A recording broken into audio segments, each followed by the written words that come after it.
Hello, everyone. We're gonna have a little garage talk here. Um, it's kind of nice to talk about some things in the garage. There's some things you should talk about in the garage, but now you're on the garage with me, so here we go. I'm gonna talk about these things. I'm gonna start out with things that are a little bit less personable, just in the interest of people watching that don't know me. You could get some information or perspectives. It's not gonna be high info. Um, Whatever, you know what I mean? I'm not going to be listing sources or anything like that.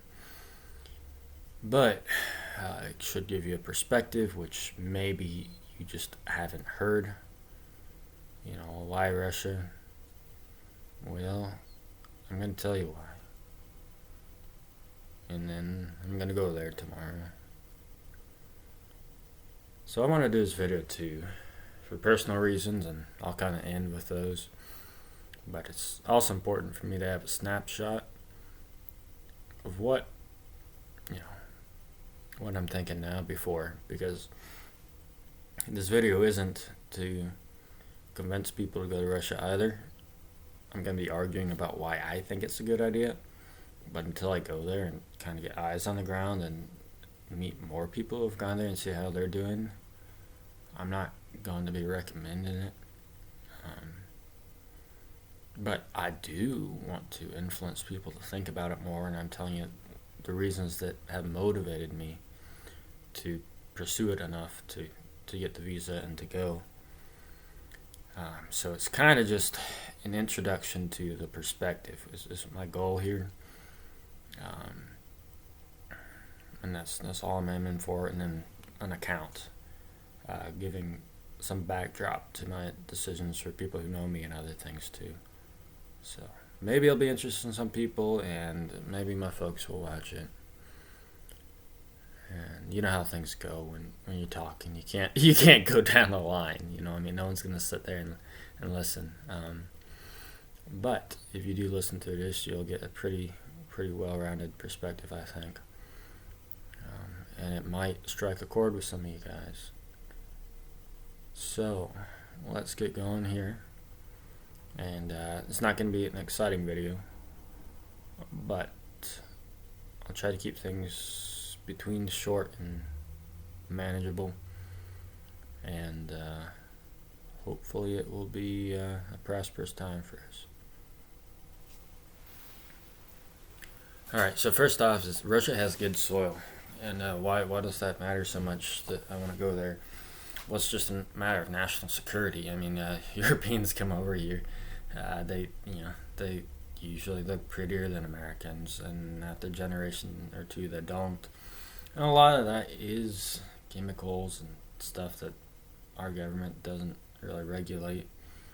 That they do, but it's also soil and nutritional quality of food.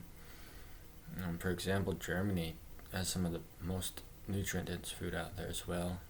It's Ukraine and Bulgaria and places like that. It's just a very fertile area. But, Russia is very fertile as well. And it's not spoiled. I mean, we do GMO cropping in America. GMOs are designed to be lathered in pesticides and agrochemicals. Those things all destroy the microbiome of the soil. They just disrupt the life of it. Just walk out in a cornfield and forget about all the science for a minute and just ask yourself what you see. Look at the soil. Use your ears. Feel it, whatever. But anyway, land there is just not that well used, in the sense like used up. There's a lot of farms that have been kind of barely going or not going at all for decades, or even since the Soviets, since the revolution and all that, and in the 17 and 20s and 30s. A lot of things went downhill there. There's just not a lot of people out there, so the land's kind of untouched, and over generations these things do matter. Particularly during pregnancy and the developmental phases of the child. And there's things that are passed on, like airways, and whatever that aren't really genetic, but if you have a tighter airway, tighter palate, tighter airway, which we do, then more so than our ancestors definitely. It stresses out the body, it depletes more nutrients, and then the sperm and the eggs lose quality. I mean, these things do add up over time. I know it's not a thrilling prospect and it's kind of pessimistic, but if you haven't looked into it, we're all getting a bit dumber and uglier and more mutated, and that's not evolution. So it's just, as time goes on, these things will matter a lot. And I love the attitude of people farming, but it doesn't matter. You always, you do what you do. It matters politically. It matters as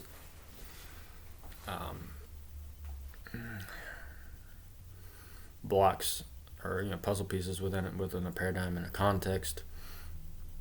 You got to do what you got to do. You should do what you do. You take positive action. But I mean, speaking like nutritionally, it doesn't matter if you grow something organic if the soil is not like rich in nutrients, if there's not a lot of organic matter in it, if there's not a lot of microbes in it, bacteria, fungus. You need a good balance of all these things. You also need depth of soil, and it's gone in America. It's been gone for a while. Yeah, we can still get stuff out of it. I'm not, trying to say we won't be able to grow anything, but the quality is not what it was, and it's not going to be fixed by people, simply not spraying their plants with stuff in their home gardens. I mean, it's a lot of work to have a sufficient garden. Don't want to go on too much about this, but even the people who are all about composting or whatever, if you take their produce, their fruits, their vegetables, and put it on a Myers test, a sugar test or whatever, and sugar in plants, vegetables actually is a good proxy for nutritional content. They all like miserably fail.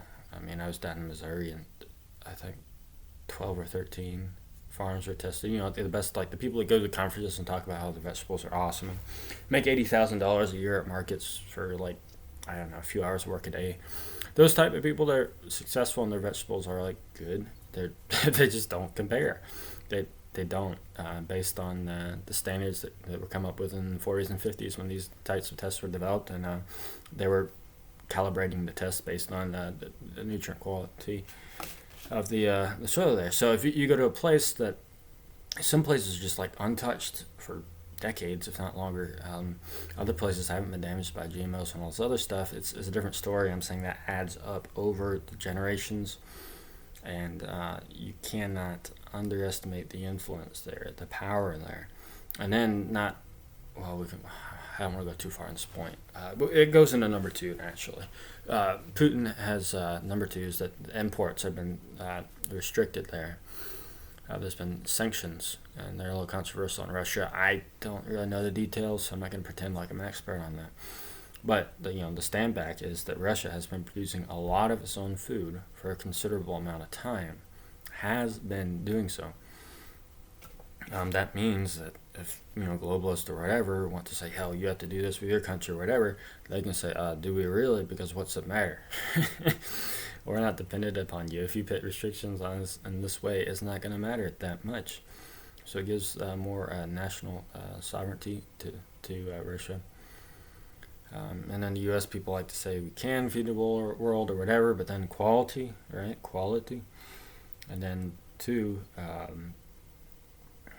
I guess ethically, GMO. Like Russia doesn't do a GMO. So if you're feeding people, but you're feeding people GMO, I wouldn't really say that's a good thing. And then third, it's the opposite. If you're in a tough spot, you can't be starved from the outside. How many times does that happen? It's just as old as warfare is, there have been people cutting off supply lines. All right. So if you're producing your own, it kind of is extremely important for national security. And the Russian government recognizes that. And they actually want farmers and homesteaders. All right. So, these things take a while just because we could feed the world in the U.S., or we say we do, or we can produce our own food. We don't, and we import lots of it, and we're importing more and more. So there's nothing I take faith in the U.S. that there's going to be things to eat, and what there is to eat, like even if you're doing your best to be like I'm a big meathead. I pretty much live on meat, but whatever type of diet you're doing, it's going to be worse here, even if you're a health nut. That's what I'm saying. You just can't get around the soil. You can do a lot to it, and with time and effort and precise skill and attentiveness, you can nurse life back to land. But overall, that's not what's happening. All right, so I didn't really finish out the point, but yeah, I was just saying could, right? America could maybe. Russia does, and it took Russia after communism a little bit to get to that point, about 2 decades or so. So I just don't want to think about 2 decades in the food system in America. All right, homeschool is pretty uncontested there, especially owing to the rural nature of some of these places. A lot of them don't have paved roads. Winter, well, not really the winter, it freezes over, but spring, fall, sometimes these places are tough to get to. It's not like you can just always get on the bus and get to school. Even the kids that are in school sometimes can't go for a month or something because something happens. It's not like they're everywhere, I'm not going to exaggerate, but more of that type of thing there, so it just doesn't make sense for them to do it. So you have to go, and I think compulsory education is one of the hugest downfalls of American society. Everyone thinks it's a good thing, but it just means the state has control over your children, and then they can begin to mold the American mind in a certain direction, and go from there to where we're at right now, where it's tech companies are just. But that's a bit off topic, but that's where it leads to. So we definitely want to homeschool, and in America you homeschool, but do you homeschool? You report to superintendents. You have to take the stupid tests and all that, and it's just pretty micromanaged. I mean, yeah, people say, oh no, it's not micromanaged. You still, you don't really have to tell them the details, blah, blah, blah, blah, blah. You just hand them the papers and it's done. It's okay, but compulsory, that's how it is now because you guys don't matter. And I'm probably pissing people off, but it's not that you don't matter, but I mean, looking over at everything, homeschoolers are pretty small. But now homeschoolers are getting big because you guys are doing things right in a lot of ways, and there's a crossover between people who see what's going on with COVID and people who just like liberty or whatever. It's just and homeschooling, it just kind of all goes together. So pretty soon, that's going to be under the gun. I'd rather be in a place where I don't have to think okay, well, what happens if I don't want to homeschool or whatever? And that, like I said, that's kind of a little bit personable because I'm seeing it through my eyes. But I just cannot stand compulsory education. I do not agree with it at all. I don't think it does anything to educate people. I think it's turned us into a bunch of dummies. Number 4, Russians are very conservative. Very conservative. Just about almost everything. Sex roles are normal. It's not contested. I just saw something, a video clip of Putin saying that's complete insanity what's going on in the West about confusing children. He said it's monstrous, it's immoral, and I agree 100% with that, 110%. So, I want my kids to grow up in a place where I don't have to walk through town and there's, crazy colored hair people and you don't know what you're looking at. That stuff can be damaging to kids. It really can be. Kids try to structure their identity on their family and then the culture around them, the people they see.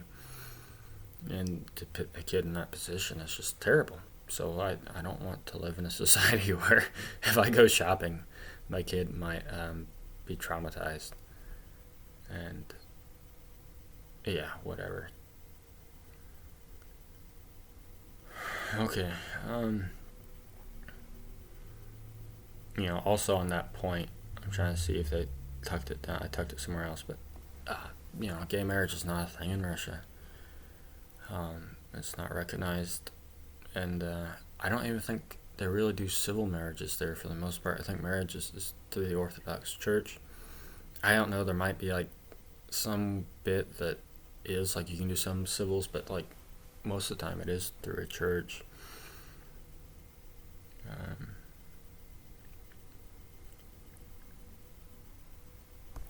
All right, they don't mess around with the immigration question. They don't care if people think it's racist that they don't want Afghan refugees or whatever in their country, or people that aren't Christian and that aren't white.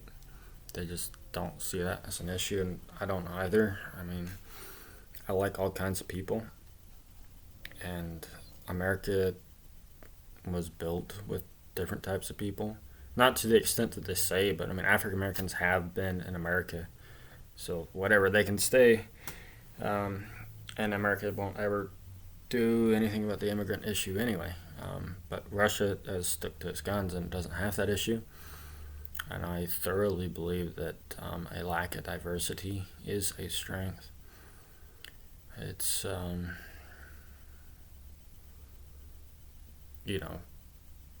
not really going to try to argue with that point, but just build a shed or something, you know what I mean? Other things aside, if other, blacks or Mexicans or whoever's building a shed, they tend to just work better together. And the religious thing is there too. So I believe that everyone has a right to have a place to live on the earth, and that everyone should have a place that they can call home and have their own rules and customs.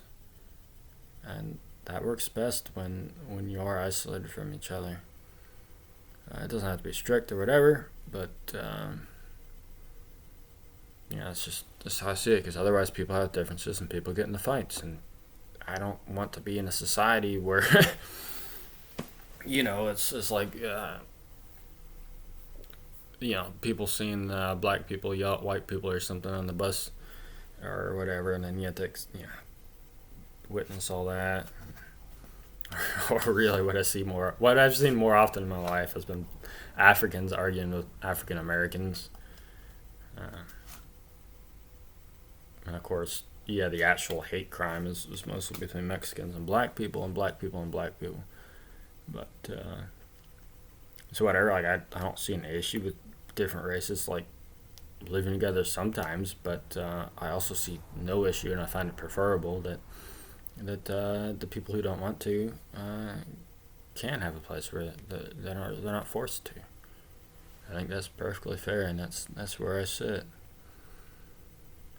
A lot of people like to call me racist for that and all that, but it's like whatever, I don't care that much.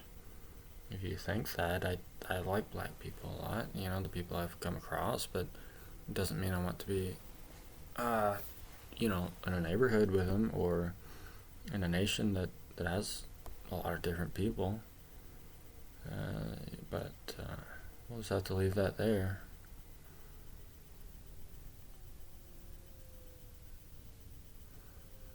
And it's not just, here's my other point, 6.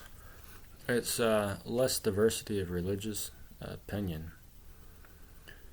An opinion at all, for that matter, but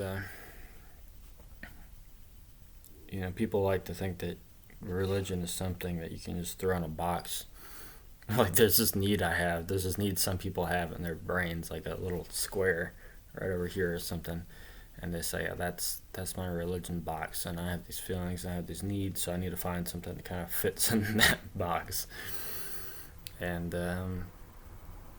they don't realize that that's just not how the human being works. The views that they have of religion will condition the views that they have of innumerable things in life.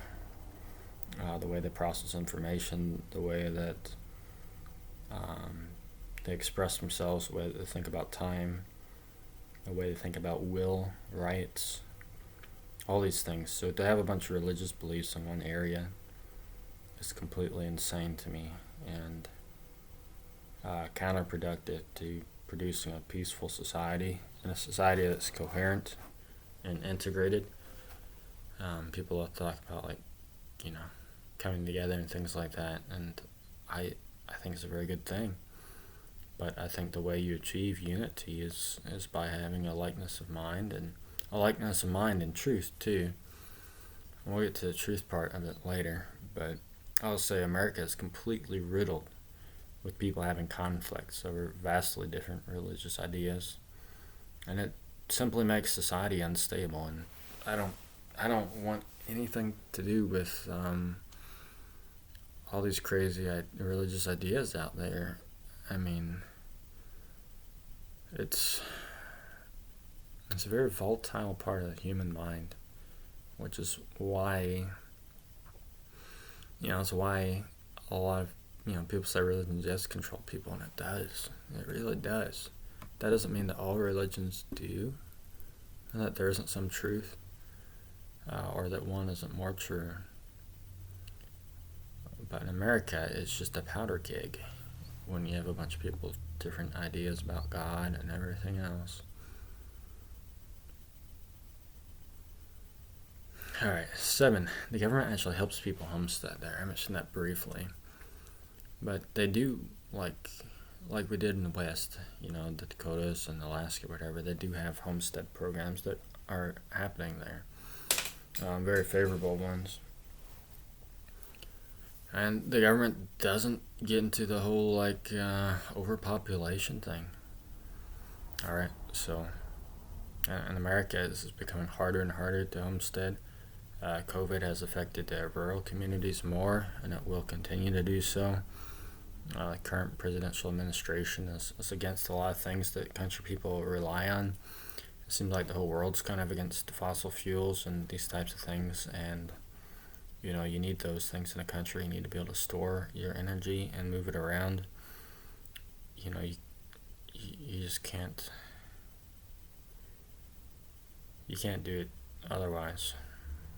You know what I mean? It's not like if you have to drive into town or drive somewhere to refuel at the power station every time, it's not going to work, all right? Life is going to be completely unlivable, and that's the way it's going. But in Russia, they have one program where you rent the land at 10% of the value a year, and land there is stupid cheap. And after 20 years, if you can prove that you use the land to produce something agricultural, you get to keep it, and that's that. But they have other programs too, and they're developing new ones. My contact in Russia, the guy I'm going to go meet, the priest, God bless him, he's been working on a lot of these things for his area. Alright, number 9. Russia is the most anti-vaccination nation out there as far as forced mandates and everything else. It's just, it kind of falls down to principle orthodoxy, which is that man has free will and you shouldn't force anything. Even if you have the truth, you shouldn't force the truth. Even if you have something that's good for somebody, you don't force it on somebody. Because God gave us free will, and to be honest, the reason why we have any problems in the world is because we used that free will wrongly. And eliminating free will is not going to solve that problem. We have to learn to use it correctly. And, American society is eliminating free will. The concept of it. People may not see that, but if you don't have the choice to put what's in your body, or to take a risk, or to decline something, you're essentially saying that your free will is invalid. is saying that my moral calculus, my ability to say you're going to affect these people and you're going to do that, and their lives have so much value and your life has this much value, it eliminates the divinity that man has on account of God that says, well, no, I can go there and I cannot. And the higher power that says God will calculate these things out. You know, I mean, it's calculating is probably the wrong word. It's probably like a fluid movement. It's probably more of an art or something for him. But we can't even comprehend. But you know, we have certain stories sometimes handed down where it's just the way that people get treated, their conclusions, their just deserves, their rewards, are just beyond anything that any tech company is gonna write an algorithm for and say, well, this is how we calculate this, and they don't even do that. They don't even do risk assessments. But the point is, free will is being eliminated, and the proxy for this right now in our modern times, what's showing the trace of it, it's the vaccination question. And I haven't been around Russians enough to know how they feel about all the other ones. That's a pretty big topic. But I see that as amazing, absolutely amazing. Oh yeah, I had here under this vaccination thing. It's like they know about slippery slopes after living under the commies. And for example, why I say this, I know half of you guys aren't going to care about this, but the people that do, you know how like recently maybe we were hearing about parents like finally standing up, maybe a few months ago, maybe whatever, like we're not going to take this out of schools or whatever. Well, April 2020, I follow this homesteader.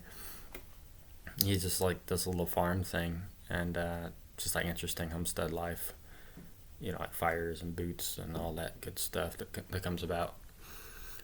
But he said in his little town, that April 2020, parents went to school and said, we're not doing masks, we're not doing anything because it's going to lead to forced vaccination.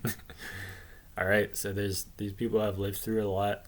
They see, they understand, and you know, America, we can say, oh well, this we don't see this leads to that. This leads like, because we haven't been under the gun like that.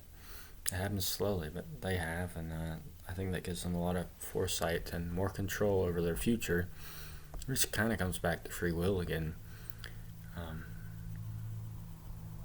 But anyway, yeah, it was like a year later that I heard anything about that happening in Arizona. And now more of it is, but that was good, but whatever. Probably too little too late. Number 10, I guess, is a little personal, but I find the climate to be amazing. Where we're going, 75 is the highest it gets to in the summer. I can't say I like cold weather, but I really don't like hot weather. And that's good for me. There's probably people out there like me, so you know, still 3 seasons or 4 seasons. Still can grow stuff, but whatever. Not gonna be burning up in the summertime. All right, number 11, population density. So in America, there's like 93 people per square mile. In Russia, there's 22 or 23. So like 70 less per square mile, or almost four times as many people in America. For density wise. And what does that matter? Well, that matters for so many things.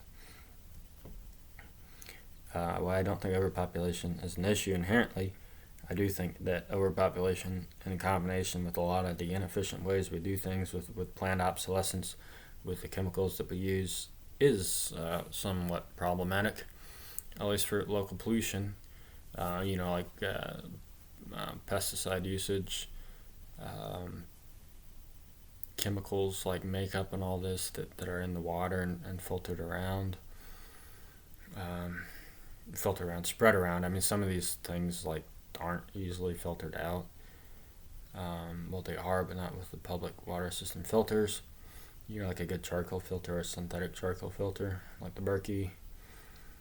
But anyway, just being around people, there's going to be more pollution or whatever, and also less, to a degree, less access to resources. But yeah, I'm still for gaining population, but things being spread out. I mean, Russia could probably gain like millions and millions, tens of millions, maybe 100 million people, and that percentage wouldn't go up that much. You know what I mean? Russia's just so vast. So I mean that's good in my mind. Also for viruses and everything, some people say they don't exist. I don't know, but I do think it's good for hygiene and stuff too, to be a little spread out.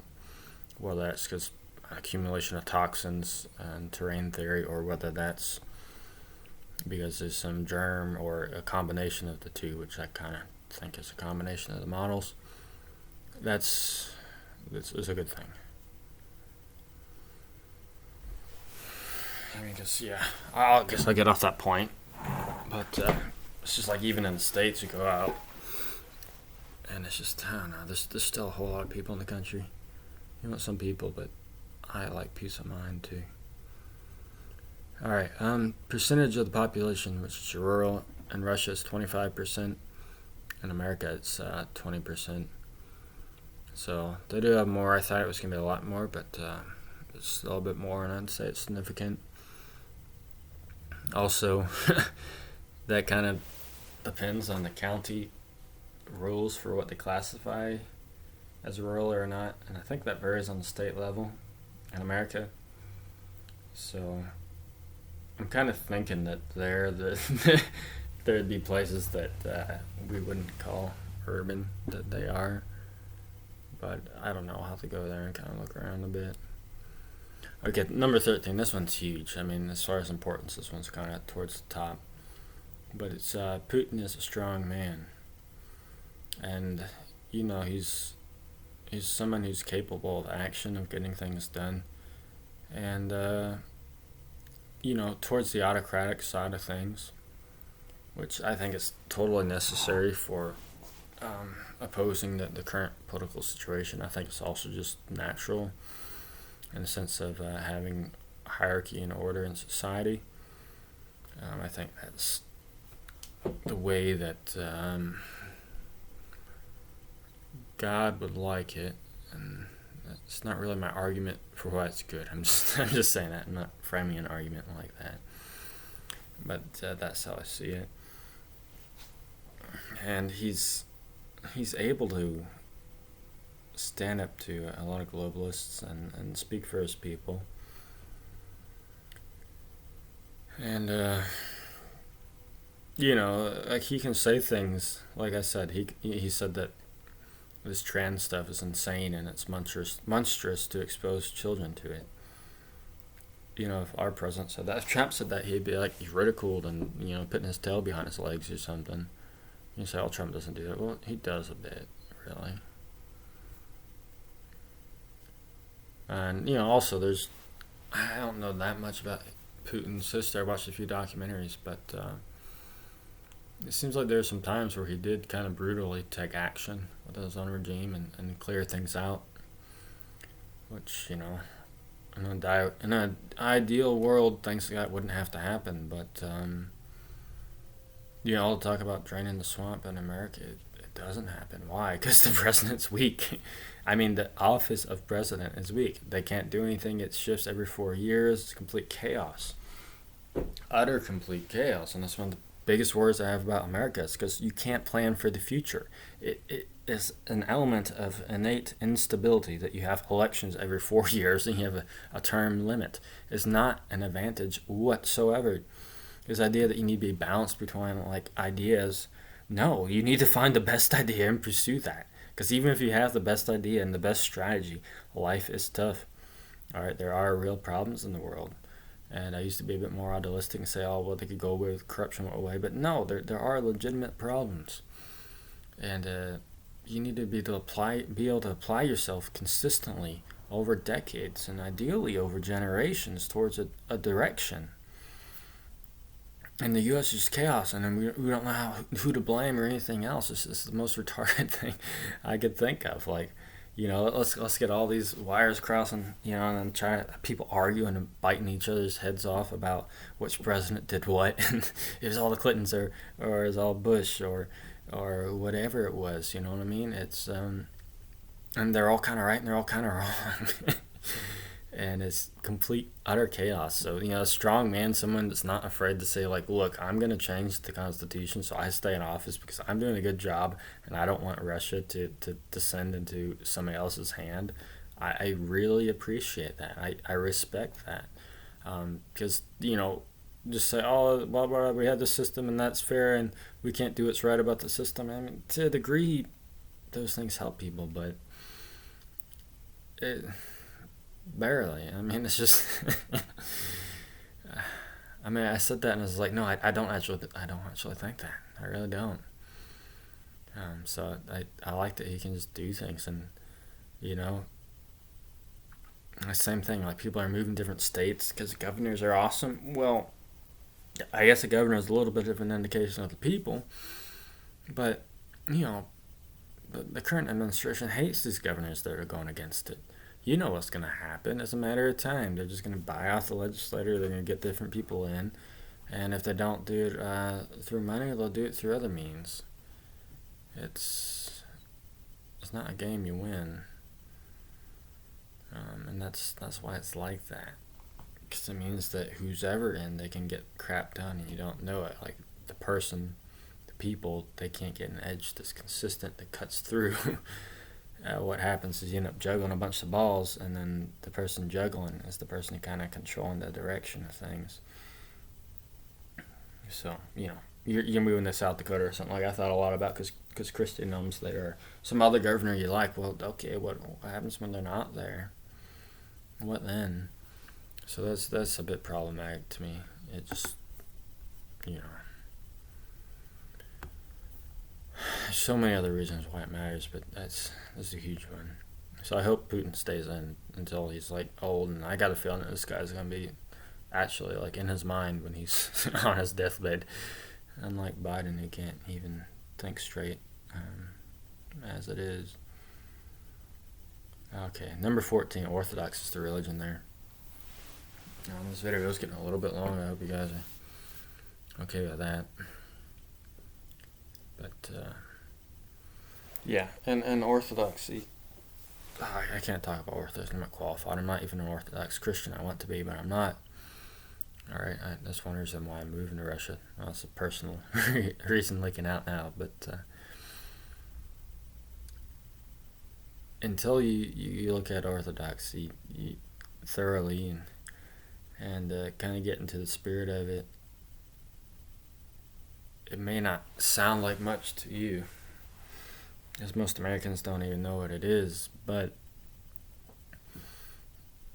Orthodox is very different from Christianity in the West in a lot of ways. And one of those ways is the Orthodox priests don't say that we should stay in our little bubble and not address politics.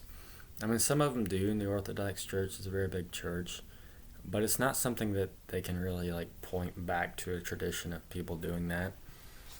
And there's an integration of life and political life and church life and the Orthodox tradition. There always has been historically. A Byzantine Empire, the longest empire in the world, had a dual head. The patriarch, the church leader, if you will, the top man, had a very, I was gonna say close, but restrictive. Well, let's just put this as an example. Like the king had to be crowned by the patriarch of the church, right? So it was like a real check.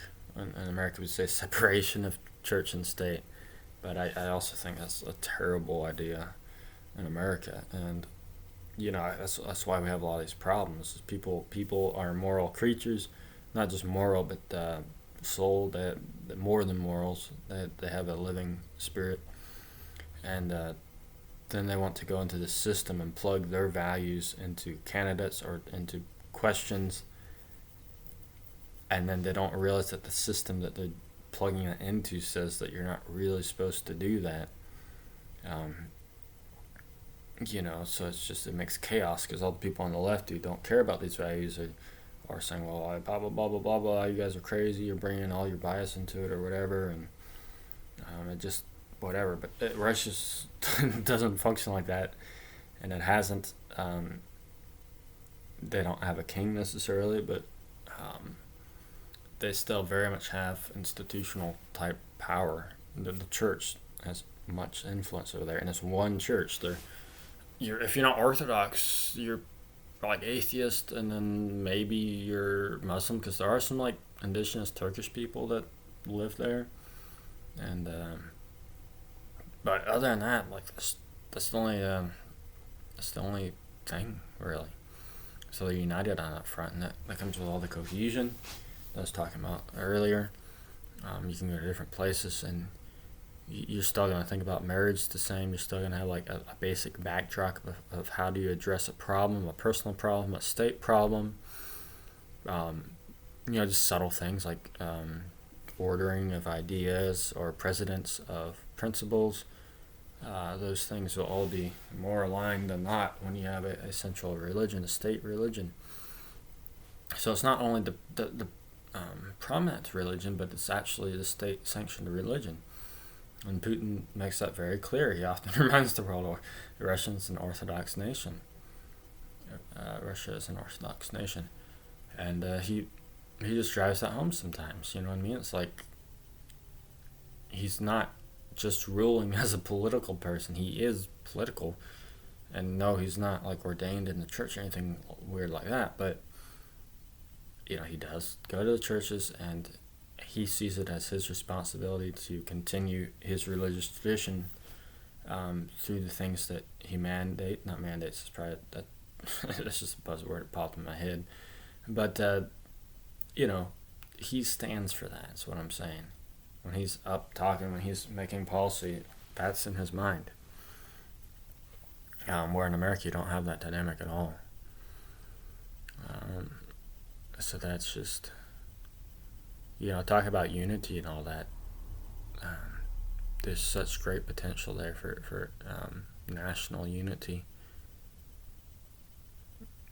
Because you're not arguing about what you mean by God or what exactly Jesus meant here when he said this or whatever. That's the other thing about Orthodoxy is I have to address this. Again, I'm no scholar, I'm no theologian, but in Orthodoxy you don't have what is that? Prima scriptura.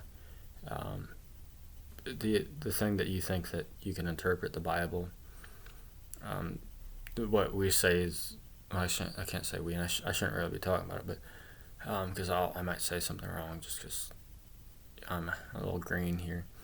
But in the Orthodox view, the interpretation follows from the tradition, how things have been interpreted, and also councils, which these issues sometimes they come into council. So then you have the Holy Spirit acting on a bunch of different people living a very religious, spiritual life, and then they come to an agreement and it becomes solidified. All right? Whereas, so then you have an interpretation of what this means.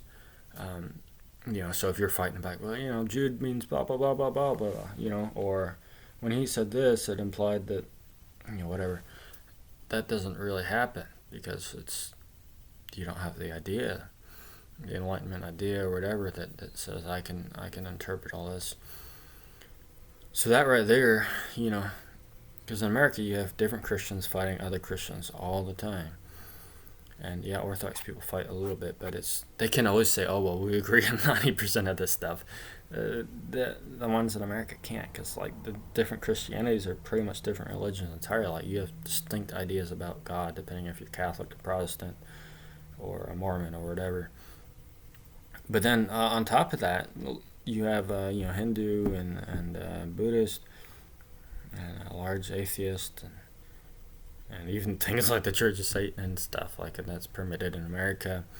All these things. So it's just and then what also that means is you have a background metric, a ruler, if you will, some account, some tradition, history, to say, look, this is what the moral issue is. This is how it's been resolved. This is the answer. Are we, aligning ourselves with that? Or perhaps does there need to be a new application of this principle? Like, we don't doubt it, but in our time we need a new application. These things, it pits it in a direction where people can actually productively solve the issues. Whereas in America, we can't agree on what's right, what's wrong, what's good, what's bad, why things are. We can't agree on anything. 15. I think Russia will become a superpower. Personally, I think people underestimate the food, the resources, and just the vastness of the land, and also the people, the toughness of the people. And I also think there's a large spiritual dynamic to that too, because I don't think history's, I do believe there's a divine interaction in there. Here's another great thing. Russia, among European and Western countries, has the least cell phone usage, smartphone usage. It's 68%, which is still a fair amount, but I really think that all of these tech companies are programming people to be very volatile towards each other. And, instead of having conversations, we yell at each other. And I really think it's on purpose. And it's, our intelligent agencies are doing it on purpose to us. So that's whatever. But a lot of it happens to these devices. So in my mind, the less people have smartphones, the better. I really kind of want to get rid of mine when I can. So there's that. Make of it what you will. But another kind of tangent on that is, Russia pretty much wants to make their own internet and ban Facebook and all these other things. Putin talks about it fairly often. They've sued Russia. Russia sued YouTube. Not YouTube. Well, I think they've threatened YouTube, but they sued Facebook over claiming they interfered in elections and stuff, because there's no evidence for that. So I think that's very good. Yeah, I think the public enemy right now, the enemy of us all, are these tech companies for the most part. Because I can talk to people with different opinions. I can do this and that, but it's coming to the point where those stupid 5 reactions are about what people have. And it's just, people, I used to say, well, I'm nasty on Facebook, or people are nasty on Facebook, but now it's people are nasty at the grocery store. I don't want to exaggerate, because it's not that bad, but it's getting worse. And I could only see the trend getting worse too. So they're just, they're less techie, alright? And I love that. Alright, okay, here's a huge thing. It kind of ties on what I said about conservative values. But 14% of the Russian population thinks that homosexuality is socially acceptable, and that's versus 72% of Americans. Excuse me. So, like I said, just walking around and stuff, you're not gonna see gay couples and stuff, and that's perfect. If people have those problems, I hope that they can solve them themselves, and come to terms with everything, and get help. But if it's there, something's happening in public, just gay people kissing or something, I don't want my children to see it. I don't want to see it personally. You know what I mean? No, I don't know what you mean. You're a homophobe.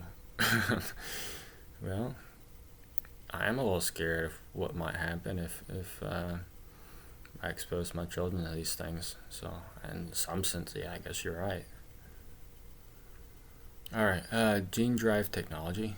It's kind of whatever, but it's not really. The same people, DARPA and everything, that love to weaponize Facebook and get people to hate each other. They do the same thing with the environment. They get bugs to hate people, and GMO mosquitoes are just released in Florida, and they were doing it before then, and it didn't matter what the people said. They denied it every time. Then they just did it. And what can you do? You know, I mean, you can't clean up the spilt milk. And what usually happens, like what I've seen across the board, pretty much is that those species end up like kicking the other ones out. You know, like the GMO salmon were just like going crazy and like eating the natural ones. I think they kind of like eventually like got like whatever fizzled out, but now the wild salmon have all kinds of genetic mutations in them. So it's just like even if those recover, it's scar tissue. It's scar tissue, and then you're eating that stuff. So, you know, you don't know what those mosquitoes are gonna put into you, and that sounds crazy. Well, yeah, it does. It is, and that's the world for you. Yeah, I mean, I'm not arguing for that. You have to go down that and look at it if you want to.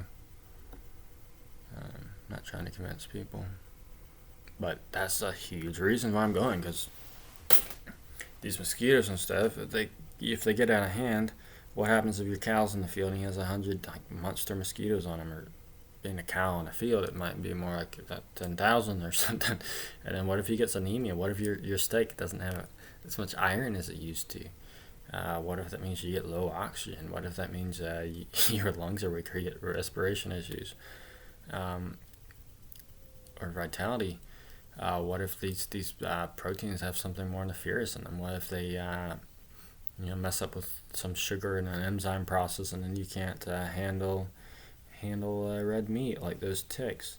And that's kind of the same thing too. You know what I mean? Lyme disease was made in Long Island, New York, and we are victims of mad scientists in America more than we like to consider, and it's going to the direction. I mean, it says too far, but I think it's going to be not only that it's economically unviable to homestead because of all the politics and everything going on, but it's going to be to the point where environmentally, your environment is going to hate you and be against you. And yeah, that sounds like a bit like of a dystopian thing or a weird video game or something, but that's where I think it's going, and it's already going there, and it's already happening. You can get on Twitter and stuff, and if you look into things like the example I said about anemia, that's a real example. Alright, freak mosquitoes making cows anemic. Alright, like crazy things happen when you mess with nature, and they probably know that, or they're just so psychopathic that they don't care and they're going to find out what it does. They obviously don't care if we care. You know what I mean? They did that stuff anyway. So, I want to be out of the country because I hate cities. Not inherently, but in this condition, this world, I hate cities. And, yeah, if the grass doesn't grow right because the bugs aren't aerating or the worms get funny diseases or they're fat and whatever, it's like, or it's too skinny. If the worms get all messed up and funky, you know what I mean? Whatever. It sounds retarded, but it's one of the scariest things I can wrap my mind around or attempt to. But yeah, that the environment, Monsanto, all that stuff, so that's this number 19, this Russia's non-GMO. They don't do GMOs there, which is amazing because I've only heard bad things about GMOs. In America, everything's just so crossed over, you can't really isolate anything. Excuse me. But I used to look at Monsanto and all that. You see a lot of cases of like the people who are growing the plants and eating them by poor people in South America, and ooh man, they're getting tumors and cancer, all kinds of weird stuff.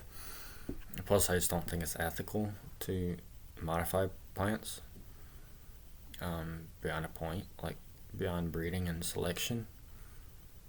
And what it leads to is patenting life, and that's what's on our doorstep right now and halfway through the door, or all the way through the door, depending on if you're a GMO person or not. They just haven't said you're ours yet. But when the insurance companies say you can't walk through the door and make money unless you get your booster and whatever, put it together. So Russia's non-GMO. Which, say, oh, well, he doesn't eat plants. Well, I do sometimes, and my food eats plants. That's the other thing too. Ruminant quality, meat quality, and all that will depend on the plants. And what if I need to eat plants? What if we're in a bad situation? What if the economy does get bad? Because I don't think things are going to be rosy and everything in Russia necessarily. I think it's going to be tough everywhere in the world. So I might need to. And everyone else, you know what I mean? I want everyone else to eat good, natural seeded plants, not weird stuff. Number 20. This is probably a big one too, and a topic unto itself. But the Enlightenment ideals have conditioned the American mind. And what I mean by that is the assumption of rationality, equality, moral calculus, that like the pursuit of happiness is something to actually pursue. Representation, these types of things, I think they were terrible from the beginning, and they're terrible now, and I completely disagree with them. And we can't have a conversation like talking about the separation of church and state and other Enlightenment ideal. I briefly went into why I think that's a bunch of bogus. You need to have a moral system, not just a moral system, but a correct system, a living system, one that lives and breathes and you can be a part of and participate in. It needs to be integrated with the politics. Otherwise, it leads to what it is now, which is just satanic crap and a bunch of confusion where you get people in the room, different senators and stuff, and they're all coming from different backgrounds, and what can they agree on? They can agree on making everything worse for all of us when they're trying to do the right thing. What's the right thing in a society that doesn't have the same religious ideas? And what business is it for the government to do the right thing in a society where church and state are supposed to be separated anyway? It's like you have no ground to complain about it. You have no ground to complain about evil politicians in a society which has religious freedom. What if they just like Satan? Like, isn't that their religious freedom? What if they like Krishna and Krishna happens to be a demon or something? It's just so it's your God because your God's your God. Okay, maybe your God's the true God. Well, all right, he might be, and if he is, cool. But that's not the American system. If you're saying that your God should have any say, well, that's just incompatible with the American system on a national level or whatever. So, it's just like you want something which is incompatible with American society, but you're trying to force it on American society, and I totally don't agree on that. Like, the right does that all the time in America, and it's just nonsense. Like, just admit it. Like, your system is not what you want it to be. You want Jesus Christ. You want a king, but that's not even their mind. Because they're conditioned with the American idea that separation of church and state or no censorship or whatever. Now we have extreme censorship, but we probably wouldn't have had the extreme censorship that we have right now if we had certain censorship of a reasonable type consistently. For example, we'll get to that a little later. We're almost done here. All right. So there's just that. It's like, and the rational idea, which means that you talk to any American about what the problem is. Like, you have a garage talk about what the problem is. It'll always come up to something like people think a certain thing, and then they think that implementing that thing is going to be the solution, right? And they think that like you're supposed to do the solution, and that you're supposed to come up with it, and you're supposed to like convince other people of it and like influence them, and that's kind of like how it's supposed to work, right? But I totally disagree with that too. I shouldn't say totally because there's always some crossover, but from where I'm sitting, that just puts man first, and it's just the idea that like our constructions are going to be a problem to the world when like we're the problem with the world, and I mean that in an anti-human sense, but it's just you know we kind of passively let everything happen that's evil happen, and there's just so many things that we participate in which are wrong, and we either don't know or we know and we don't care, or we kind of care but we don't want to go into it enough, or we know but we just don't want to exert the energy or whatever it is. Like we're complicit, but the solution is always the solution. It's something that we made a little box around, and we're going to go pursue, and it's going to solve the issue. And I think that's arrogant. I do not think it's a way to pursue anything other than chaos and failure eventually. So I just don't see the Republic standing much. And in Russia, they have a very traditional, extremely conservative standpoint about all that. It's not the idea, I'm told anyway, I'll see when I get there, but it's not the American idea that you can be anything, you can be anyone, and your dreams or whatever. It's like, yeah, if we all kind of do what we should and get along and pray, we might not starve. And I'm sure there's very ambitious people in Russia, but that's like, you know, more of an attitude than you'd find in America, where it's whatever. So I'll see and report about that. But and it really doesn't matter. Like the most alternative anarchist you talk to, they're gonna still use these same ideals and principles of thought without even realizing it. They're gonna rail against the system and say all the government and all this crap, and just we the people need to do these things. But their solutions are going to be along these lines fundamentally. So that the whole pursuit, the whole American landscape is totally devoid of what it needs to come to some type of coherent and functioning society as I see it. I'm not trying to bash America too much. I guess I should probably have watched my words a bit more. But that is kind of how I see, and that is tied down to the Enlightenment ideals. We just cannot question these things, and a lot of them are self-refuting too.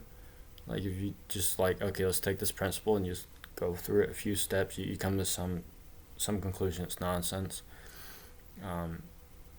Plenty of people have done that. I've dabbed in it a little bit, and yeah, even just me going through some things. But again, people don't want to go down those roads. They don't want to hear it. Comes down to our public education system. Even our education system is based around these ideas, whether you're homeschooling or not, whether you're doing your liberty, I forget the little names of the courses, the ones that like make fun of communism and all that. Even if you're doing that, you're up the same creek on a lot of these issues. Perhaps even more so than people on the left. Because sometimes people on the left just like, I don't know, that they sometimes are rightfully critical of like the over rationalization of politics.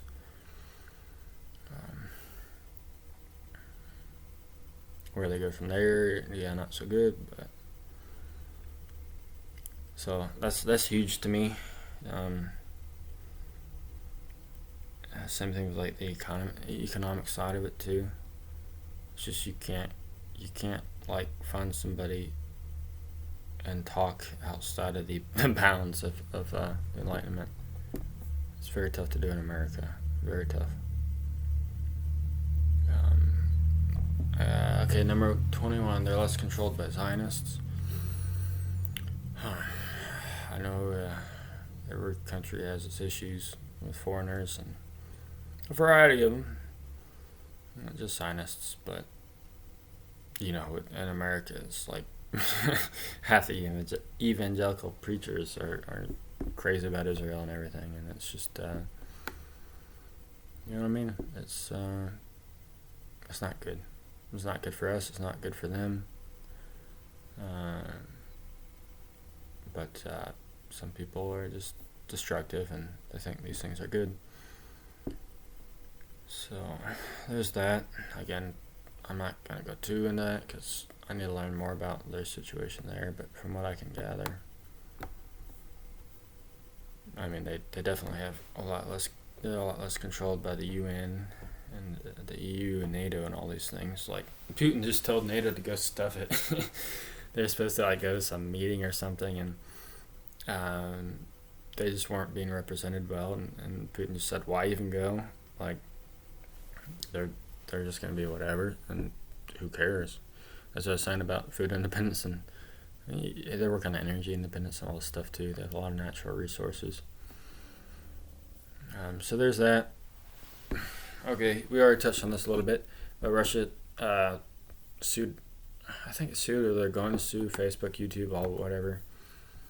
So I love that because these big tech companies are evil.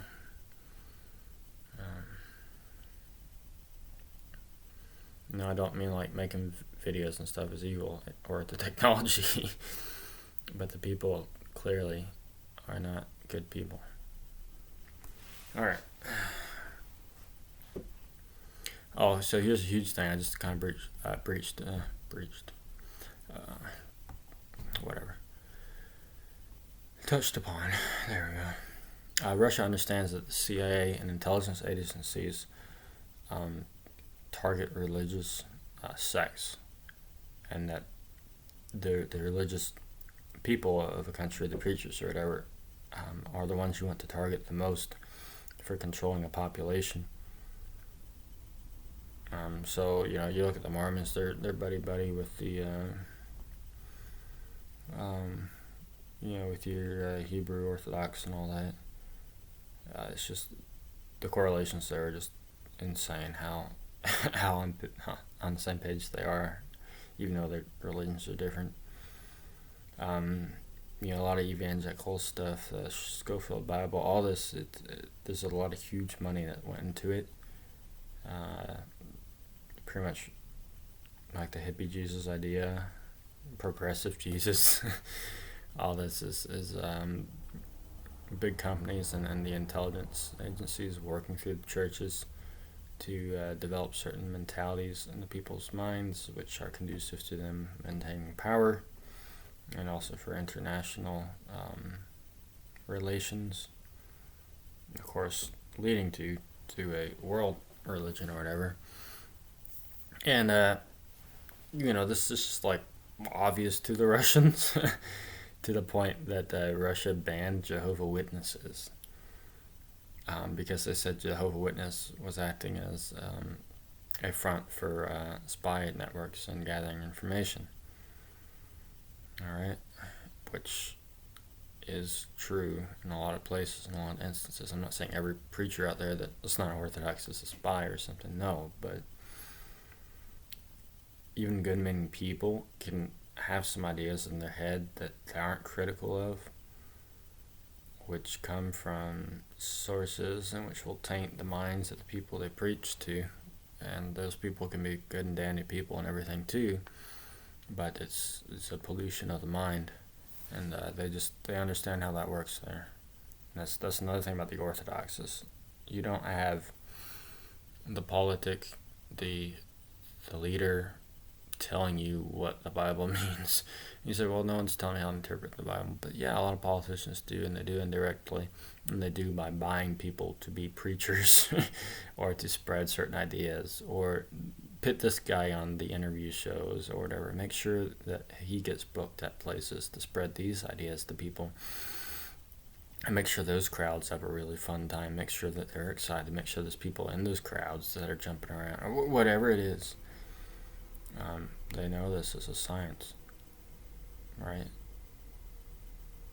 But when you have a religion like Orthodoxy, which has canonized interpretations, you don't have the possibility, well, you have a slight possibility of misinterpretations and whatever, like disagreements or whatever. It does still happen, but it's just like so slight. And there's a way of resolving it too. You can have a council, or you can look back upon the tradition whereas in the U.S. you can't do that. And people just split and do whatever, and there's no controlling it. There's no whatever.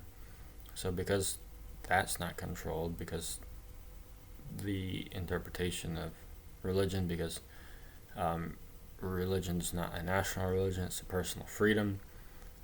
What happens is the intelligence agencies control certain key preachers and people and publishers of Bibles and stuff, and then that ends up controlling you. So it's, freedom of religion leads to covert intelligence controlling people. That's kind of the gist of it.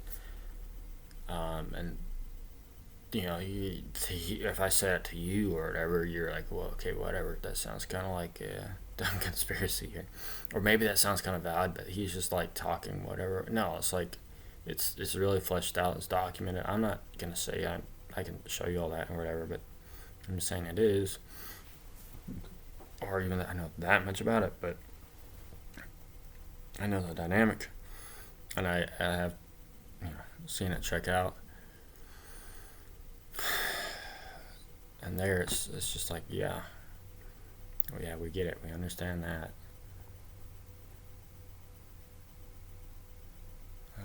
Let's see here. Yeah, so I was just saying, my little point, I guess it's a good way of putting it over earlier, it's that in America, it's in our interest to hide that truth and say like, oh, these are just people exercising their freedom of religion like you're supposed to be able to. Like, your mouse go eat that piece of cheese that says religious freedom on it. Like, yeah, cool, that's what mouse, good mouse, that's what mice do. Like, you're doing it, buddy. But really, it's the government doing it to all of us. And Russia, they don't do that. Their religion doesn't allow for it because of orthodoxy. Like, you can't just change things. It doesn't change. The truth doesn't change. It may be modified, not modified, it may be applied differently, but it doesn't change. It's the same tradition that's been going on for 2,000 years. That's, down to the clothing and everything. You know what I mean? It's an incredible soft underbelly to have religious freedom in a secular society and a separation of church and state. Alright, number 24. And this one speaks really big to me too. It's that the Russian people are closer to the heartbeat of monarchy, which is still alive in St. Nicholas II, the last Tsar of Russia. And I truly believe that monarchy is the best system for governance. And if you go around thinking about that, or even talking about it with people in America, you're just playing pretend. Because America is all about killing the king. And we won't have any of that.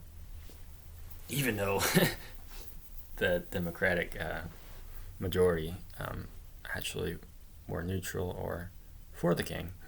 It was like, some people say 20, some people say 40%. The population was actually against King George. And I'm not saying King George just because he was the king was the man. It's a particular type of monarchy, a monarchy embedded with orthodoxy. But anyway, I truly think that, and just throughout history, it's the most stable form of governance. It has so many benefits. I can't really get into them too much right now because I'm already going up on the time on this video. But, just really quickly, I wasn't even prepared. I wasn't thinking I'd go into it at all. But, tax rate's one thing. Like, historically, 3.5% tax is about what it is, whether that's like bundles of wheat or whatever. Property ownership and all that, like, was technically the king's property most of the time. But, you had rights to it, you were on it, and you weren't having, like, building codes or all kinds of nonsense on it. Like, you were free on that land, pretty much. If the tax got up to like 8.5, it would sometimes, but that was like, it would lead to a rebellion, you know what I mean? one person's accountable.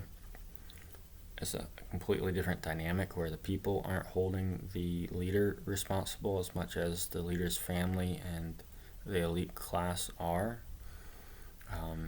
Because, another thing you could say, well, the elite's just all this nonsense that they're all bad or whatever. But no, I mean, some people are really good at what they do. There's people that know 5, 8 languages. There's people that have amazing minds. There's people that have amazing hearts. There's people that have insights. And these things usually do run in families and whatever. So if you have a legitimate upper class, not a debaucherous, illegitimate, retarded one like there is in America, but a legitimate class, it's in their own interests as people who have things and have more power and influence to make sure that the monarch behaves properly. Because, the monarch also isn't like the mighty man necessarily. There's usually other people that have more money or more men than him or whatever in medieval days, men. But my whole point is that, a cousin or a family or something would have motivation. Let's just look at our Sleepy Joe Potato. When he's in there, if it were a monarchy, his family would be around him. They would be pulling his strings in a way, trying to make it better for the country, because they realize that if he does bad, they're also going to be accountable, because it's a relation. It's not just an election. It's blood. It's a family. It's a living thing. And if he goes down, they go down too. So you get what I'm saying? Like there's motivation built into that type of thing for the ruling to listen to the concerns of the people, see how things are going, and correct their own leader, versus the American idealism and, quite frankly, completely pointless pursuit that the people are going to hold the system accountable. And we can, to a certain degree, like, whatever. I think we should resist what's going on with all this, but it's not going to do it. It's just not. Like, they will win in this system. And it is a lot because we think that we're going to hold them accountable. And then what you have is you have this void of the actual upper class that America wants to believe in. So then you get the Q stuff, the QAnon, like the deep state's going to take care of itself and there's people on our sides or whatever. No, no, not in the system. They don't have any reason to be. You say, well, maybe they're moral, maybe whatever, but their skin's not on the line, because those people at the end of the day, they can do what they're doing right now, which is, that's not my man, that's not my president, that's not whatever, he's not my brother, he's not my cousin. I'm not with that guy. I'm in opposition to that. But if you are like in a family unit and a traditional structure of ruling that has history and precedence over time, like a living thing, you can't take a step back like that. You actually do. So, I mean, that to me is just like what the American people don't even see.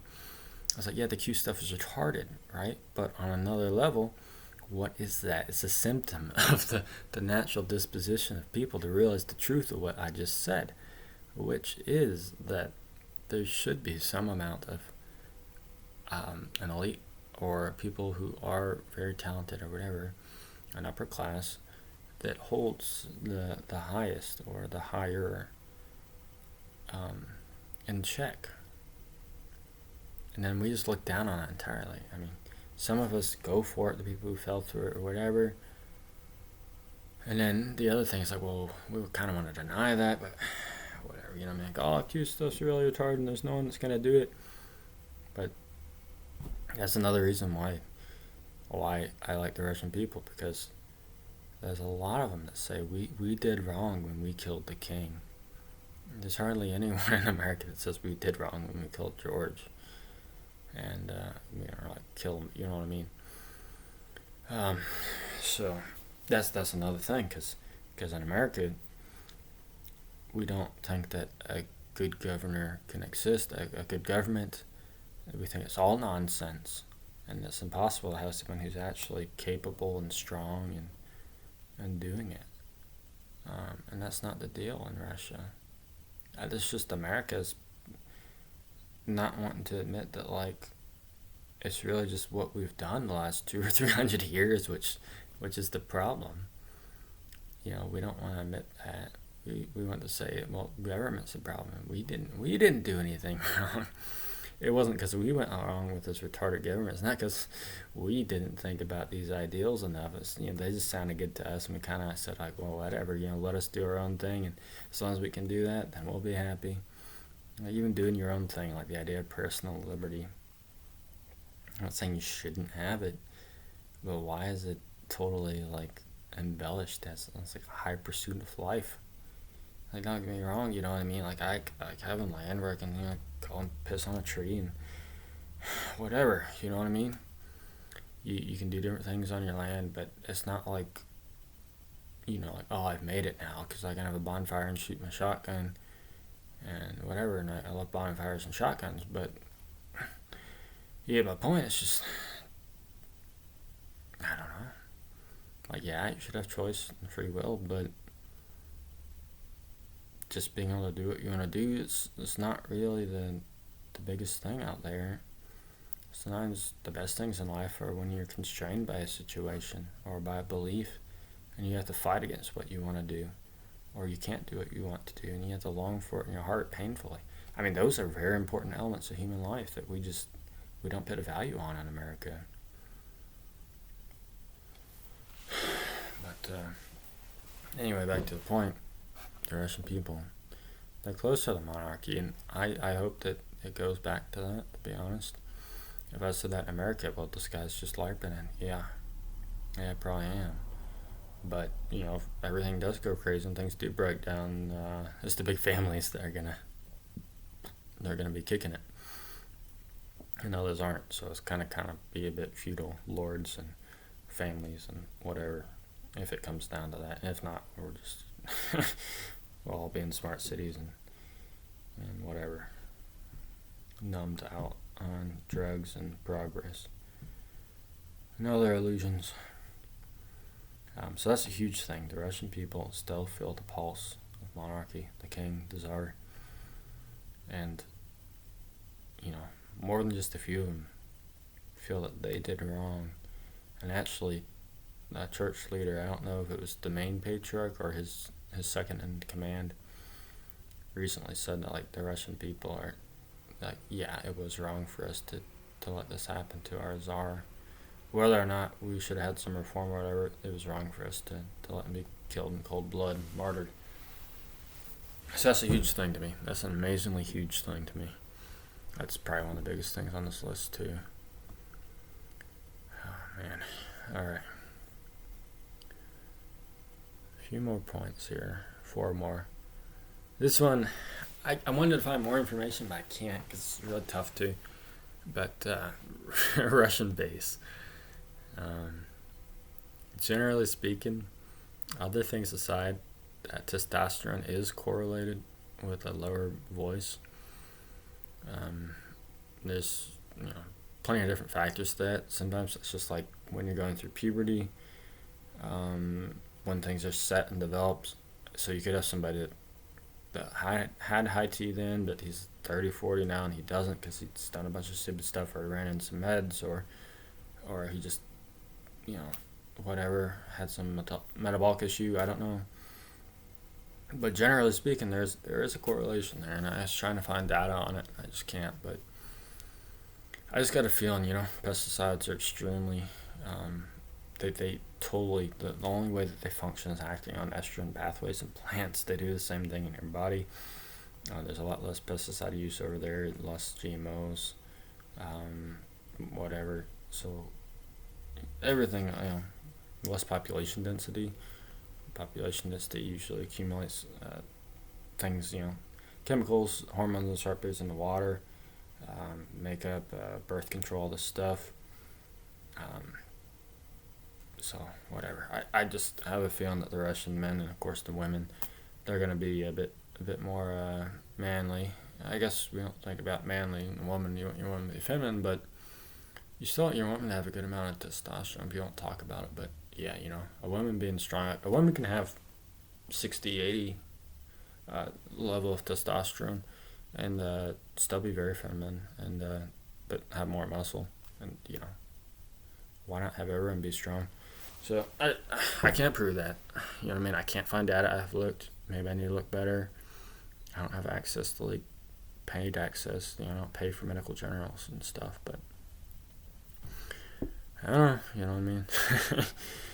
I did find that Europeans typically and Africans have higher testosterone than the Asians and the Middle Easterns and the Indians. I also found that they say black guys have higher testosterone. That's only true up until 40, and then they kind of level off, and I don't know what happens after then. But yeah, it's only true up to 40, which is half the life. Alright, yeah, so I wanted to fill that point in, but I just couldn't find enough on it. But anyway, why is that important? Well, thinking capacity. The way that the brain functions is often structured by exposure to testosterone in the womb, and then the amount that the child has at a very young age. I think it's like a year and a half or 2 or 3, something like that. But there's like somewhere in that 1 to 3 years where there's another regulation, and then of course at puberty, and this structures the brain differently, visual, spatially, whatever, different ways of thinking about things, different processes. I think that's very important. And if my daughter comes up and marries, I don't know what she'll happen in her life. Maybe she'll be single, maybe she'll be a nun, maybe she'll be a family woman, whatever it is. If she does marry, I want her to marry someone that is vital. More tea the better, that's what I think. Alright, 26. This comes down to censorship. Russia censors. They have censorship. You think, oh, that's terrible. I thought, yeah, you're a free speech guy or something. Like, yeah, I love free speech in the context of, like, we're allowed to talk logically about things, and we can use words that describe things that are happening all around us. Like, we can talk freely about what we see with our own eyeballs, about different ideas, but I'm totally not for just like putting anything online. You know what I mean? Well, whatever. Let's not talk about me. Let's talk about Russia here. In Russia, you can't promote the drinking of alcohol or smoking cigarettes. I think that's great. I'm not against alcohol, but we don't need to embellish it. Preferably it'd be like locally brewed, and if you do it, you do it. If you don't, you don't. It's your business. It's not like your business is convincing everyone that the only way that they can enjoy themselves is drinking your beer. That's a different thing. You don't need to promote something. You can tolerate something and say, yeah, it's okay, I'm not going to look down, but you don't have to promote something. All right. Profanity, like, you can't cuss up a storm on Russian media. They don't tolerate it. I think that's good. One thing it does is make the child's mind become more mature, because they can watch adult content without being exposed to nudity or vulgarity, profanity. So you might be able to show more of the things you have an interest in, like political things or just whatever. You might be able to introduce those younger to kids, because watering down everything for kids is like whatever. But at the same time, man, we need to be protected. It's like, even as an adult, like, I think these things do have an effect on you. I still watch people that cuss sometimes and all this stuff. I do, but I don't know. I'd probably like to show a little more that didn't. I'm not gonna, like, whatever, say these people are damned or something stupid like that. Like, no, I cuss sometimes, but we don't need to promote it. Here's another thing to censor. You can't describe suicide or like promote it in any way. And in America, we're talking about doing euthanasia. All right. And you can't offend traditional Russian Orthodox values. So, like, a man and a woman are the things that the two that get married and become a unit, or just some other principle or virtue that you find in the tradition. Okay, I don't know if I just shut that down. No, okay, no, I just closed the window. Alright, 2 more points. Alright, this one's pretty serious for me here. I don't know if it kind of blends into the rest. It probably blends into the strongman and economic arguments, but this year at Davos, Putin seriously criticized Klaus Schwab about the ideas of the Great Reset, the restructuring, the Fourth Revolution, and the way I see that, it's pretty much like this whole narrative, this whole medical question is pretty much it's just American and British intelligence looking towards a global empire, and it's probably like satanic too, Antichrist crap. But I mean that's pretty much what I'm against. You know what I mean? And to see a leader say stuff against it, like I don't think these economic reforms are good. I don't think these values are good. I don't agree with what you're talking about. That to me is just amazing. Like you don't get that in the West. You really don't. You get like I don't know, people like I want to say like Orange Man that just kind of like sometimes they'll criticize stuff, but they just do like halfway, and then everyone like leeches on like, oh look, he criticized that, he said that, he's my man, but he didn't even really say it, and then disappointed when he goes along with it later or something. Like maybe he drags his feet for a while, but and it's just like I don't know, American politics, I'm over it. But I see Russia as being in opposition to Britain, the Allies, whatever, and I don't know, does that make me a traitor or something? No, because if I go over there and I make it stronger, do whatever I can, my little sphere of influence, whatever small bit that might be, that's only going to be good for other people in the world. You know what I mean? Like if there's a nation that can stand up to this, and then when all these other ones are falling apart, like they are now, but even more so. If Russia's just doing the things that make sense, food independence, energy independence, getting their own internet, financial independence, getting away from Wall Street and the Bank of London, they're just gonna keep getting better. And it's like I'm really critical of Americans. I probably should preface this, but I really do like Americans. A lot of them, it's just the ideas are wrong and they seem unable to question them. And it's even like your most like radical whatever, they're still like assuming all these enlightenment stuff and just the whole deal, or the religious aspect of it. And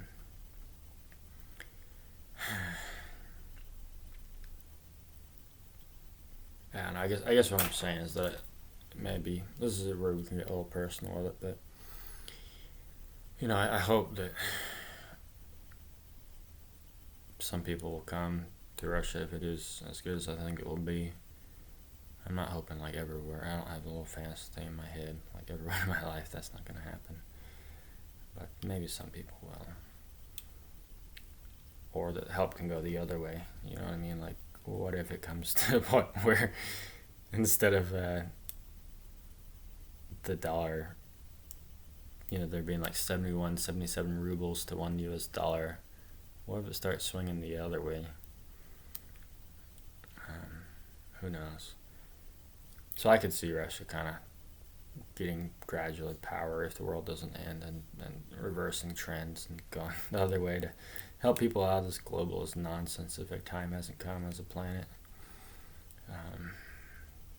I could really see it in the future. And this is probably people would be like, I'm done with this guy, whatever, talk to this guy. But like in my mind, like the hope for America isn't that Orange Man gets back in office, or we find some other like awesome Republican, or a new form of government or whatever. Excuse me. I think I need to take some heroin before I could be a political speaker. Or coke or whatever. I don't even know drugs that well. Some upper. But anyway, that's the hope isn't from man. Like the hope the hope for America is that Putin conquers it. That's just like whatever. When you're saying, hey, you're trying to hear this now. Well, I don't know. Because in my mind, I'm thinking about what's best for the American people. I think a traitor is somebody who's like, who was with people and is trying to go against them. But no, I'm still thinking about the Americans and everyone else. But, that doesn't mean that I have to sink on the boat or whatever if I think it's sinking. So, if anything, like, I could be the little lifeboat. Yes, those are my big ambitions, you know what I mean? Maybe a few people can crawl on me over the waters. Alright, well, anyway, 28. Russia encourages people to have children.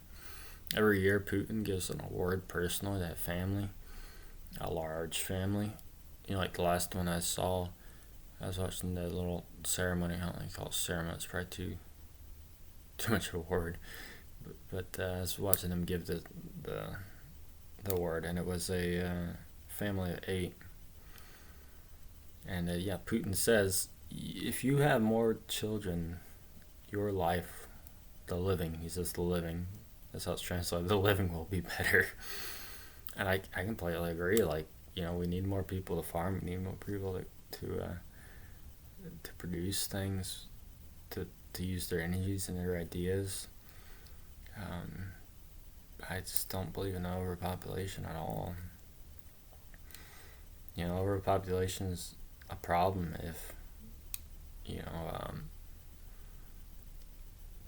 the economy is not structured right. That's pretty much what it comes down to. If your manufacturing isn't correspondent with human health and ethics, not human ethics, but ethics, and I hate to say the environment because like a lot of the environment stuff is bullcrap, but to a degree the environment, like, not in the sense like we're destroying it, but in the sense of like using best the resources that we can. Using hemp for plastics instead of the oil stuff, and the stuff that disrupts our hormones. Using water, yada yada yada. You know what I mean? Things that break down, things that don't poison us. It's all practical, and people aren't the problem with that. The problem isn't landfills filling up. The problem is companies making enormous amounts of money producing things that purposely break in 6 months or a year or 2 years. If we all had like scissors or something that lasted centuries, like there's no reason. I guess get a good sharpener or something. You know what I mean? It's like a screwdriver with a steel handle that goes up into it with a replaceable like wood flaps or whatever. That thing's gonna freaking last. It's just gonna last. You can hand it down. So whatever. I don't think people are a problem, and I love that he's producing or encouraging families to have children. It's just amazing. So there's that. I mean, I don't really know who's here listening anymore. But that's kind of like a rundown of my thoughts on the whole thing, and to give you some idea. And if we were really in the garage or whatever, I would love to go down those things because there's a lot of tidbits that we could flesh out more. But considering I can't really do that without another person. I guess I could, but I'm not used to presenting. I'm more used to talking to people or thinking in my head. But and for the personal reasons, it really comes down to primarily it's a place that I can be with my wife and my daughter. It's the U.S. They say COVID, blah blah blah blah blah. Our processing times are down because we have an immigration case out. But what that really means and what actually happened is they just fired a bunch of people and blamed it on COVID. So there's that, and that bugs me on many levels because there's a lot of people getting out the southern border, and we actually went down to the southern border. I went to Mexico.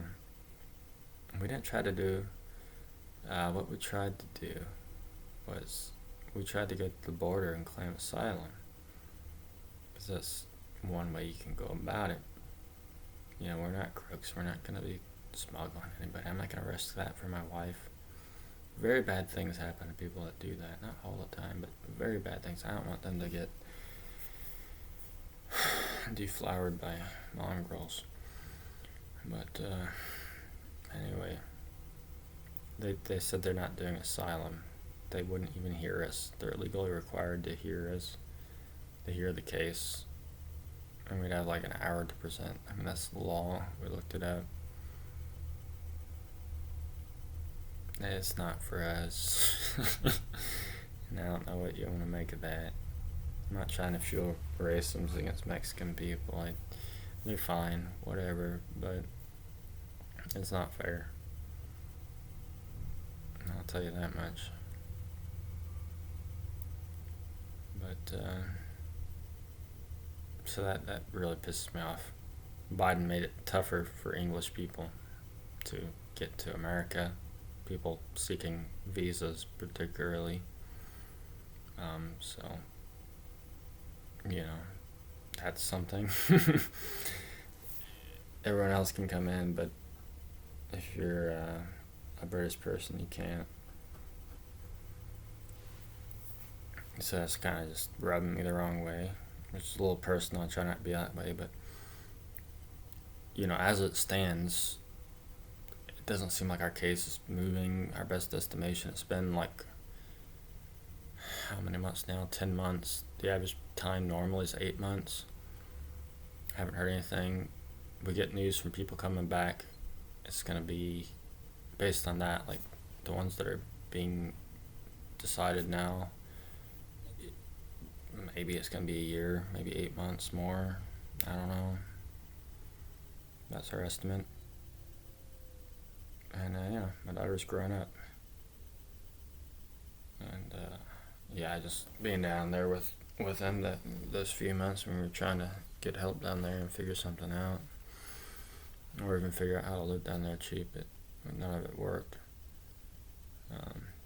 4 different embassies. No real help. Some of the embassies didn't even let us in. We had to wait outside. A translator went in. One place they hardly spoke English. The embassies aren't for us. We were the oddballs.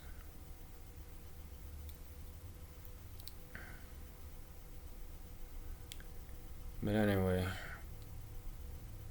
that's the main thing. And the rest of it, we can get over there. And the other part of that is, even if we do get approved, you have to get the whatchamacallit, for this virus to get into the country. And we're not doing that. We're not going to become GMO to get into America. It's my wife, but my wife can only be my wife in America if you get to implant her with your code. Well, that kind of sounds to me like you don't want my wife here, unless she's after your way or whatever. Yeah, I can't go there. I can't ask her to. I don't want to ask her to, and I don't think maybe she would, I don't know, but it's just, it doesn't even exist as a possibility for us right now. So what we would have to do, we'd have to be criminals or something, and I'm not doing that. I don't want to participate. I think it's wrong, and I don't want to enable it by making something fake. I'm not going to do that.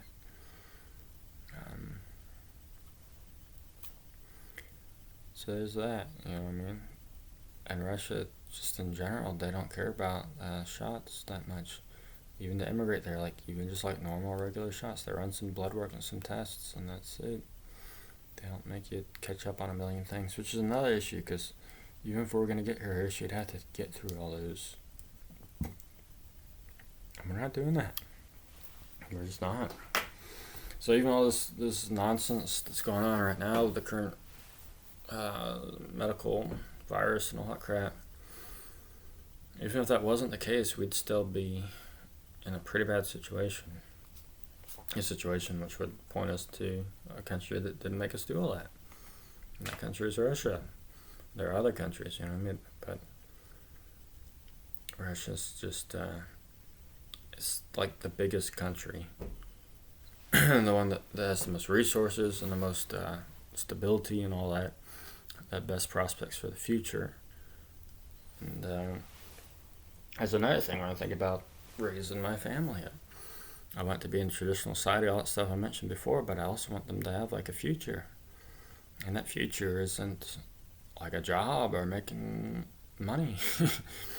That future is a life which they can feel good about. That future is relating to people and the environment and the world in a way which is proper, which is codified based on tradition, which has been developed for the betterment of man. Not this reverse thing that like man's gonna make the world better and all this stuff through his little mind inventions and whatever, his philosophies and all that crap. The vain ambitions of the West is how I see it. We're not having that in the story. You know what I mean? It doesn't check out. It's preposterous. It's vain. Idealistic, naive. I don't know why you guys believe that stuff if you do. But, it's like tech's not going to save us. And what does it come down to time and time again? The basic stuff like I talked about, soil and stability of climate and resources and cohesion in a society. Whether or not the people favor having children or look well upon having children, and religious values. This is what will carry a society forward into the future. And what do I see for my child if I'm in America? I see her being hated ever more and more. That's all that's happened in my life. I'm a pretty, I don't want to say kind guy, I guess I am, but mellow. I get along with people pretty well, or at least I used to before I started understanding the world, and now people will just jump on you for anything. And in my mind, like other things aside, where I'm not like an aggressive type of person. I can be when it comes to it, but for the treatment that I've gotten in this day and age from people that I've grown up with that know how I am on a personal level,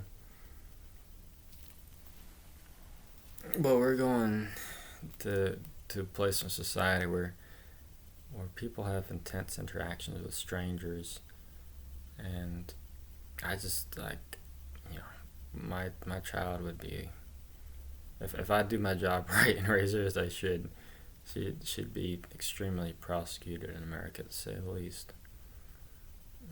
And speaking personally, it's like that's the only future I see for myself in America. I see, if I make any land or money or whatever, either fighting for it or having it be taken from my bank account, driven out of society one way or the other. It's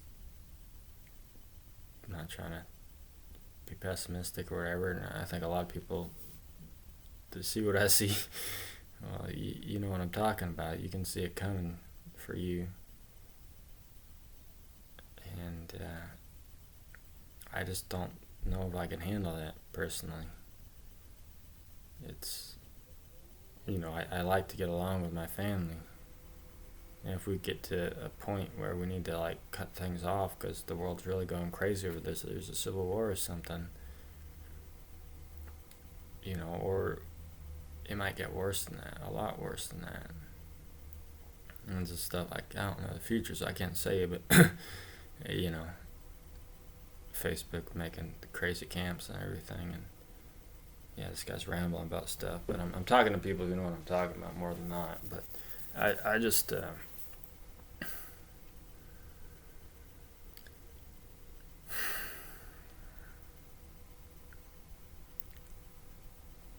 I just don't know if I'd be strong enough to deal with all that. That's another reason why I want to go to Russia. And then another personal side is like, even if I'm wrong about all this stuff, I go to Russia and I end up like starving and eating potatoes and stuff, and losing all my teeth. At least I could do it with my wife too.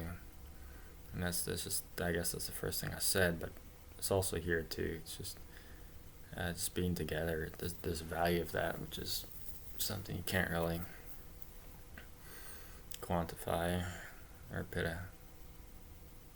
can't really qualify it either.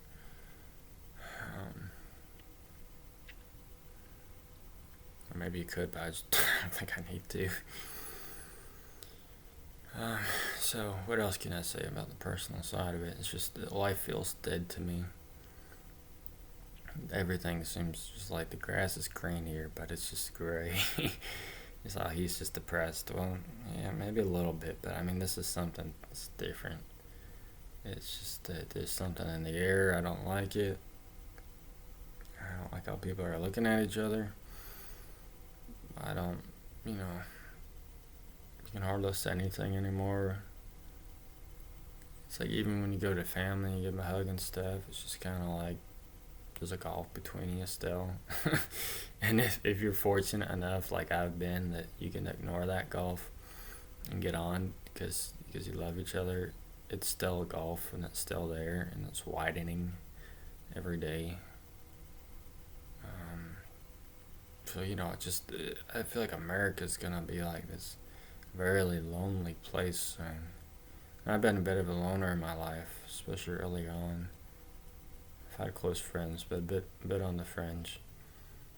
And but I just feel like people are just being like, like there's these abysses and people can't connect, and they just don't know how to orientate themselves with people or in the context of any meaning. And the American dream is meaningless. It's just completely devoid of anything aspirational. Like if you make it or whatever, and you have your own plot of land, 40 acres and a mule, and a white picket fence and all that, or whatever your dream is, your apartment in Manhattan or whatever. What's the point, really? And I'm not trying to get like all weird, like what's the point? But really, you live in a country that doesn't have a clearly defined direction, that doesn't believe in that history is a process leading to the perfection of man through trials and struggles. You have a bunch of crazy ideas, you have a bunch of different beliefs, there's no coherency. So even if you do get to something and you whatever, what are you really sharing at that point?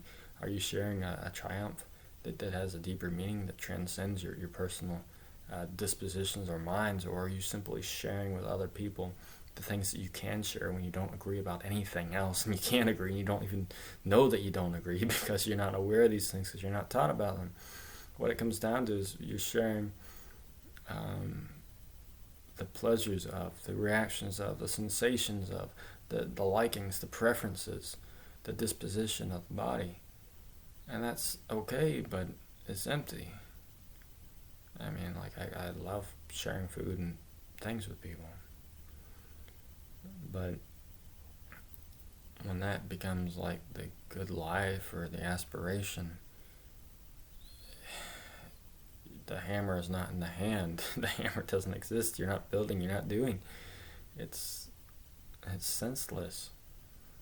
And it's just as nonsensical as trying to come up with any statements about what America should be or what America ought to be or what America is, because we all disagree on all those things. And it's because it's the system, the freedom of thought, all the idea that I should be represented and all this stuff, and my opinion matters even if my opinion's wrong. And what's wrong, you know what I mean? It's just, it all breaks down and you're left like hit with all these things from a million ways and not being able to identify what's hitting you, not being able to tell what's programming your mind, what you're being conditioned to think. Like I said, the Enlightenment conditions, but it's a lot deeper than that. Enlightenment ideals being conditioned in the American mind. That's one of my points, but it's it's everything does. Advertising does, or certain religious beliefs, whatever. And it's come to the point where you're not going to be able to find anyone to share anything with that has any meaning whatsoever. I mean, like with the sexual freedom in the States, not even sex has meaning anymore.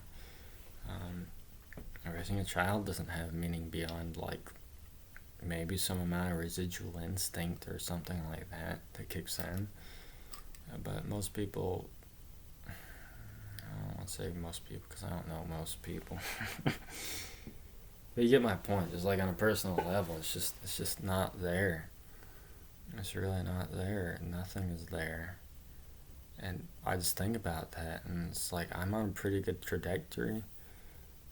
Before all this was happened, the immigration and everything, in the spring, I was a few $1,000 away from paying off 4 acres. I had a personal loan and a car payment. Not that much. They were getting down.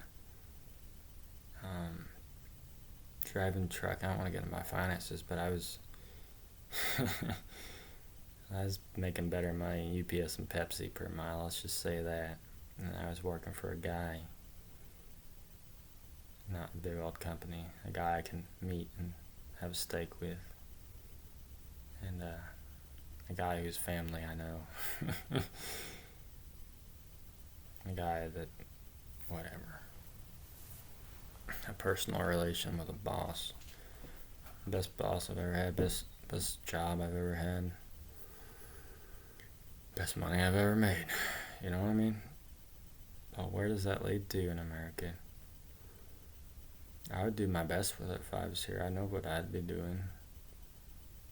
I'd be preparing and trying to get myself ready for bad things to come. So I might help my community when bad things come. That's neither here nor there, but that's just, where else would I be going? I'd be trying to build an empire, an alternative economy of some sorts, a small little empire. I'd be trying to dominate, to edge into something. My focus wouldn't be necessarily my family, my relation to God. It wouldn't necessarily be going to church. So that's another thing about American society. It's a bit of a trap. You get stuck on the wealth, and when things are going well in your life, you spend less time thinking about death and the hard parts about life. And there's a certain beauty to being struggling. There's a certain cohesion.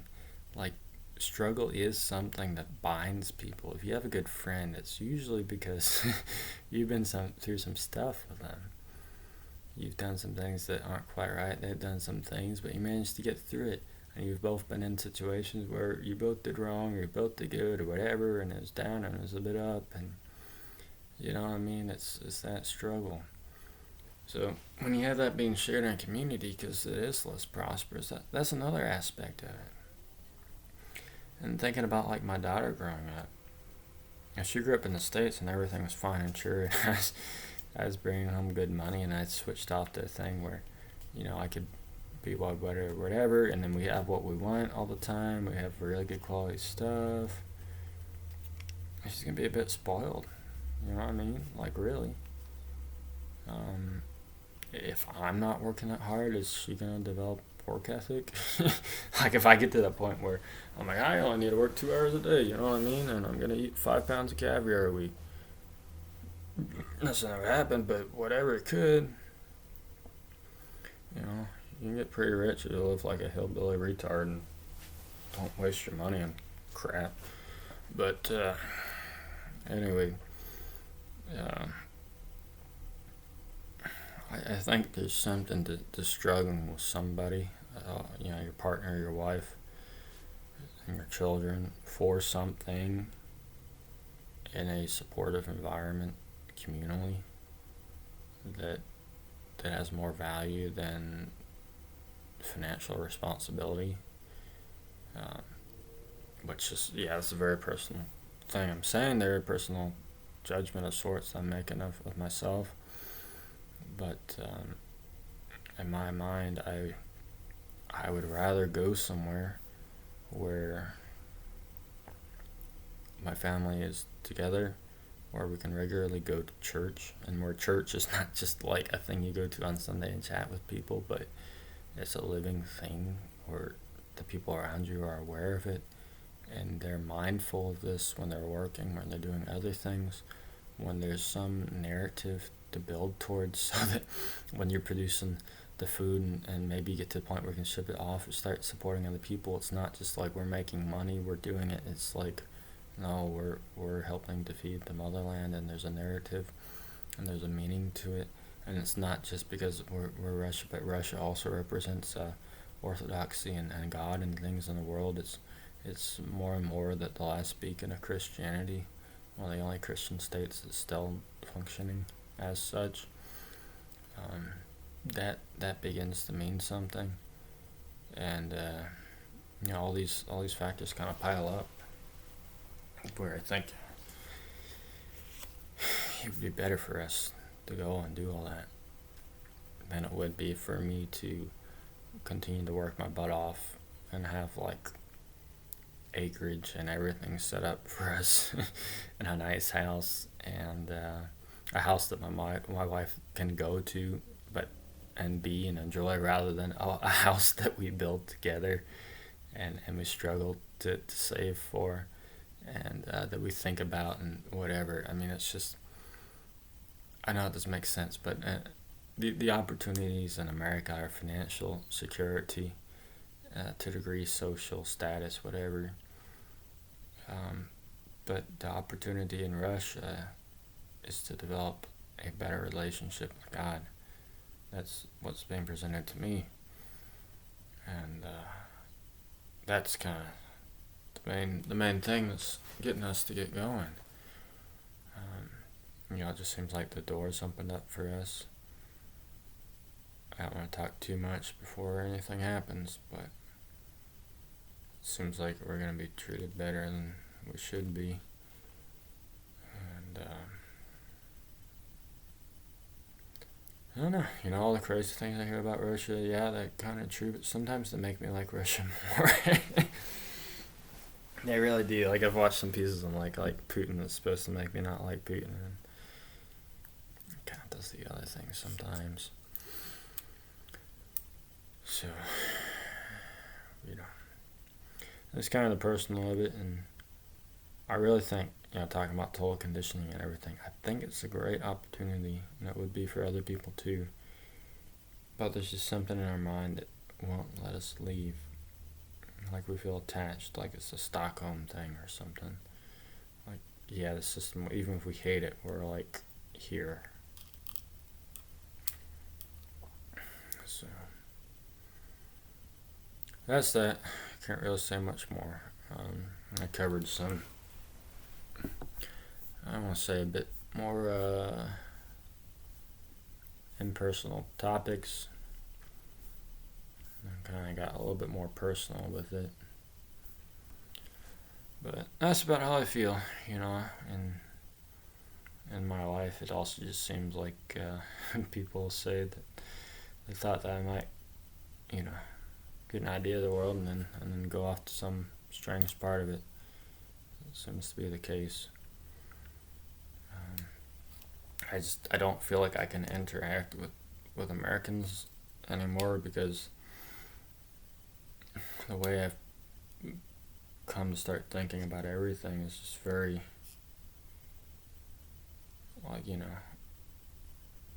looking at the origins of the statement, what the statement depends on, the backstory, all these things, and it's just, I don't know, even people that I agree with so much on, there's just fundamental things we don't at all, and I'm kind of sick of that too. I want to be somewhere where I can share a worldview with somebody, because it's just this amazing thing of life where, it happens a little bit with families, but you kind of think the same way.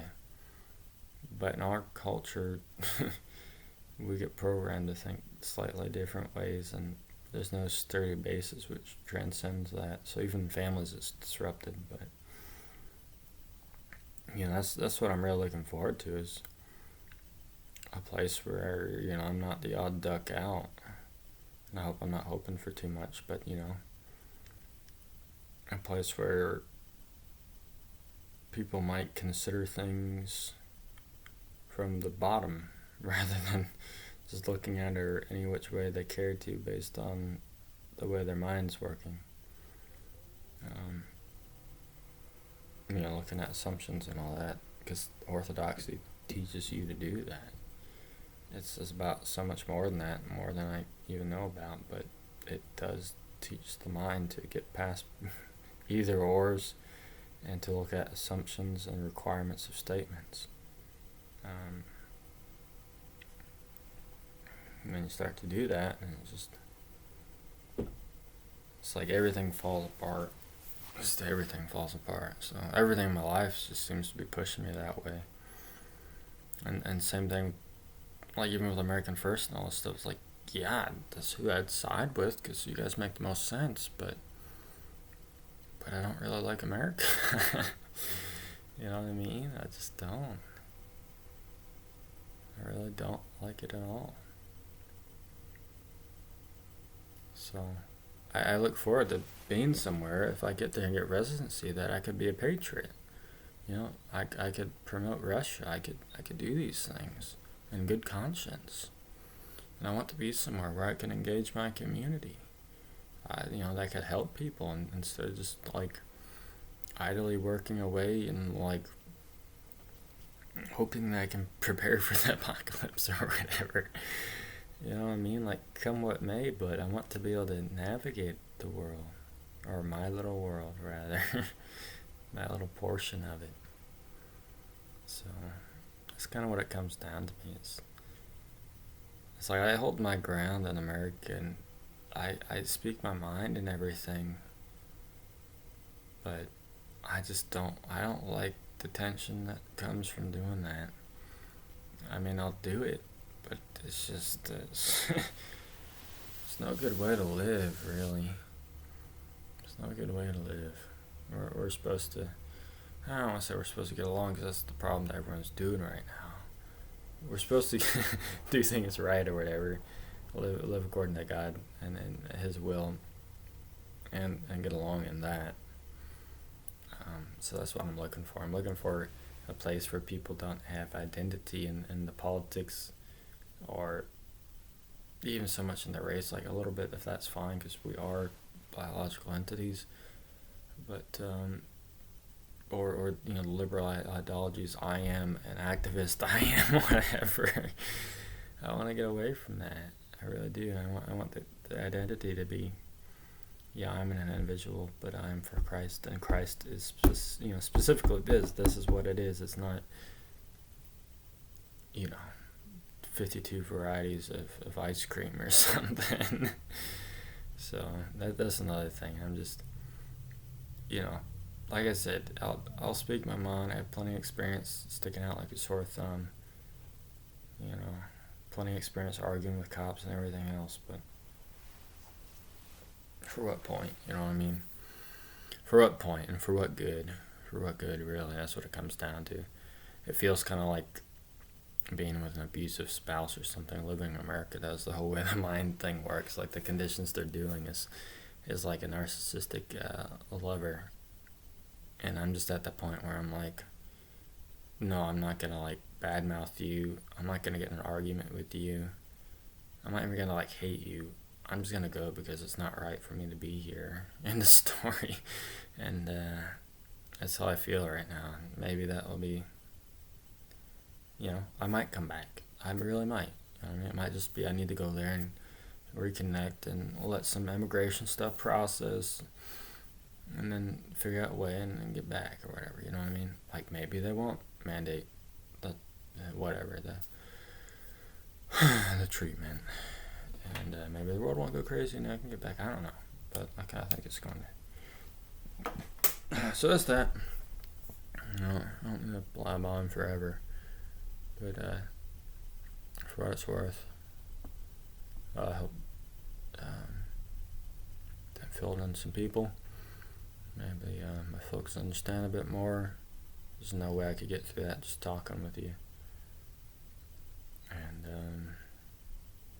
yeah, if I'm a stranger and you got this far, then I hope you kind of like understand in a real way, like in our little garage talk here, where I'm not trying to like prove things. I'm not trying to make strict cases. I'm just kind of talking to you like a little bit like I would if you were here.